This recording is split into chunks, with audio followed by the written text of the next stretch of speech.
North Korea, this season's trendiest vacation destination in the Hermit Kingdom itself, as one of the most isolated and mysterious nations on Earth.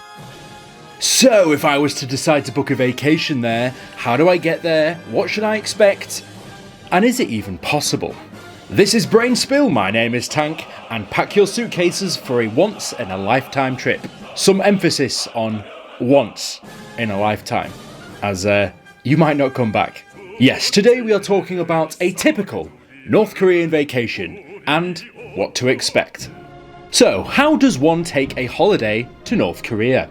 The idea of buying a package holiday online like you would do for most holiday destinations isn't really the same thing when we're talking about the Hermit Kingdom itself, North Korea.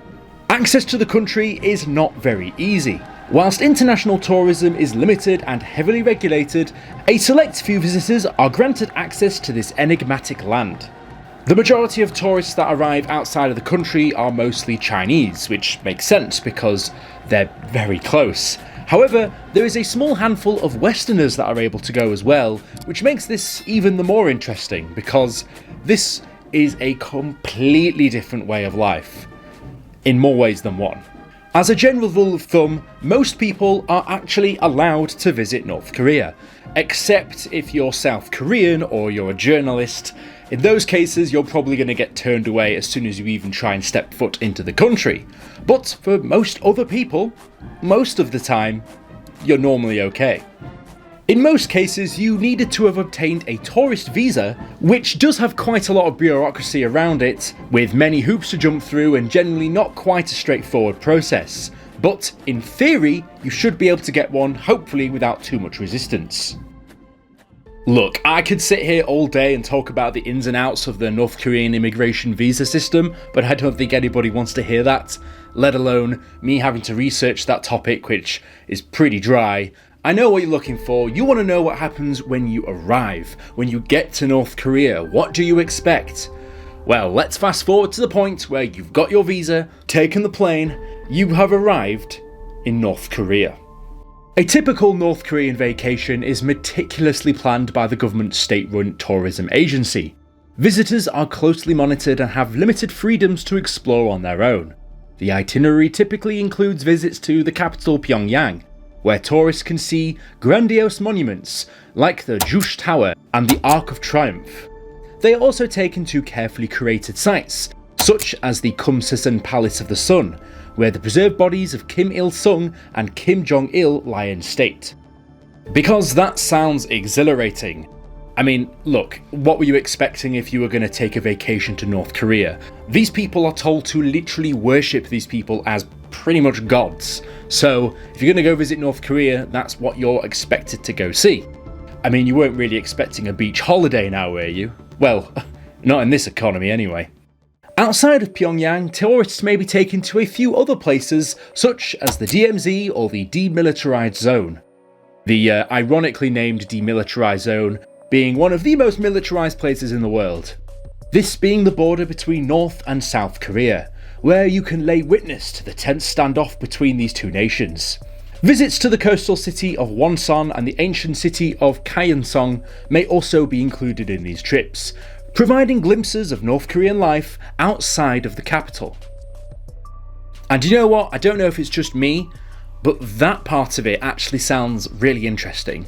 Mainly due to the fact that when you're in the city, you see pretty much what they want you to see. But going outside of the main capital and seeing an actual North Korean town, you know, if you can see past the fake plastics and propaganda they put in front of you, I imagine it's quite interesting. Maybe meeting some actual people that live there who have day-to-day lives and aren't being puppeteered by their masters. You know what I mean? Just something a little bit more authentic rather than what they want you to see. As you might imagine, however, these trips are actually quite rare. So if you ever do make the trip over there, you're probably going to see the same few sights that every other tourist has ever seen because that's all you can see, pretty much. One big proviso. The idea of actually leaving the tour and striking up a conversation with a local likely just wouldn't happen, given that all the interactions between locals and visitors are strictly controlled and regulated.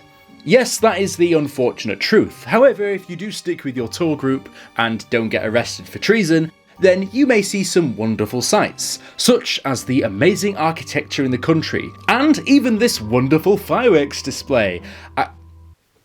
Yep. Oh. Right, okay. Those aren't fireworks.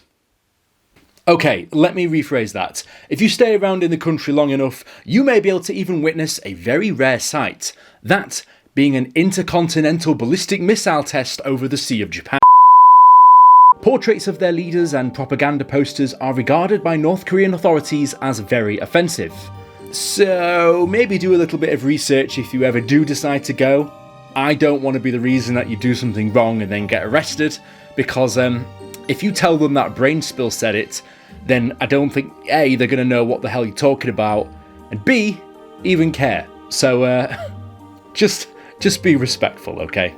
Given the fact that most of my videos I make in somewhat of a mocking way, you know for a fact I'll probably never visit that country, or maybe I will, but just never return. So either way, well, I'm burning this bridge right now.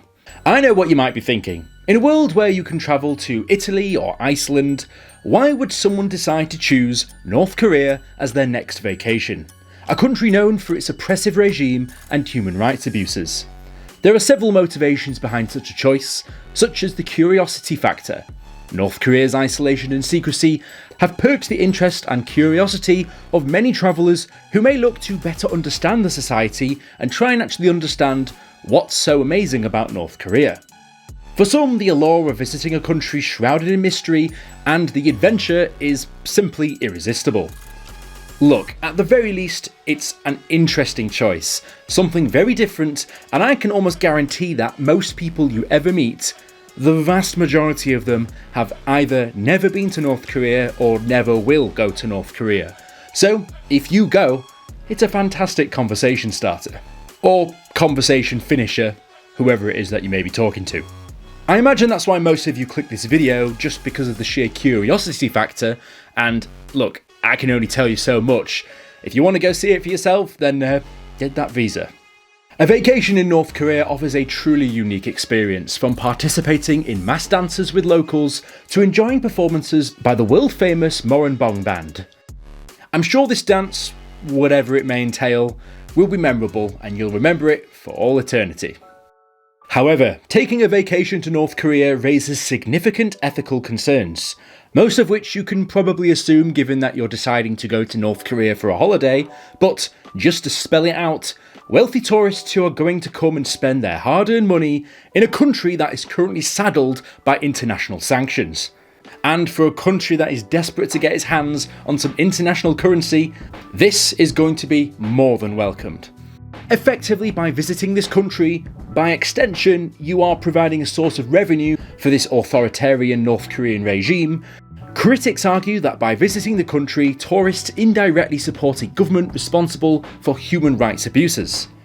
Something else that people are keenly aware of when visiting such a place is that visitors are exposed to carefully curated information that portrays North Korea in a positive light. This can perpetuate the regime's propaganda and distort the reality of life for most North Koreans. Like I said, if you go visit, you will be shown the best side of this country. I mean, I imagine that's the case when you visit most countries, but this in particular, you are very strictly regulated, meaning that probably the true life that many North Koreans live, you will never see, regardless of what time of year you go or how long you stay. So basically, if you're told something when you're visiting that might seem a little bit too good to be true, then it probably is. Take it with a grain of salt. But perhaps worst of all is that there is, of course, a level of risk by deciding to go on a trip like this to, well, North Korea of all places, as the political situation at the time of making this video is quite tense. Tourists have previously been detained in the country, and diplomatic tensions can put visitors in precarious situations. One day you could be relaxing on a North Korean resort, and next, ankle deep in a North Korean detention camp. As fantastic as the idea of going to a country like this is, all of the curiosity in the world will simply not outweigh the fact that you could literally just be arrested being over there for breaking one of their laws, which in most countries people wouldn't even bat an eyelid at. And for some of you that might think that this is unlikely or quite rare to happen, this has happened on a number of occasions. As a matter of fact, as recent as 2016, an American college student called Otto Warmbier was arrested and sentenced to 15 years imprisonment for allegedly removing a propaganda poster from a wall in his hotel. He was released back to the United States sometime later, but when he was released, he was in a coma at the time and died shortly thereafter on the 19th of June 2017. Not only have tour operators stated that US citizens going over pose too much of a risk, but the US government themselves have decided to step in and try to ban citizens from visiting the country. This ban was due to expire, but at the time of making this video has been extended and is set to last all the way until August 2024. So really, at the end of the day, it all comes down to what your risk tolerance is.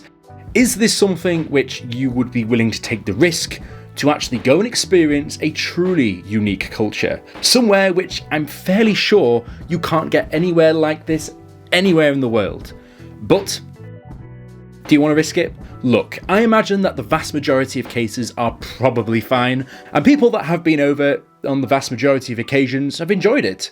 But there is always that inkling in the back of your head that something could go wrong. And look, I don't know about you, but I ain't no gambling man, so I don't know if I would take those odds. Not as things are now, anyway. A typical North Korean vacation is a very odd experience, offering a rare glimpse into an isolated society whilst raising profound ethical questions. It satisfies the curiosity of adventurous travellers, but also poses risks and dilemmas.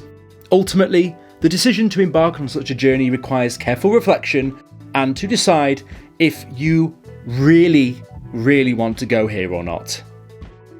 Like I said, research is key. And for all of you sun chasers out there, just in case you are looking for something a little bit hotter, well, you're in luck, because I don't believe I checked this. I've been looking at the temperatures in North Korea, and, well, let me just check for you right now. I can gladly tell you that the mean temperature all year round does not exceed 21 degrees Celsius or 71 degrees Fahrenheit. So if you're looking for somewhere to go on your next hot weather vacation, you could probably give North Korea a miss and maybe just decide to go to the Mediterranean instead. If you guys like that video, here's another one just like it. I'll see you guys in the next video. Fantastic.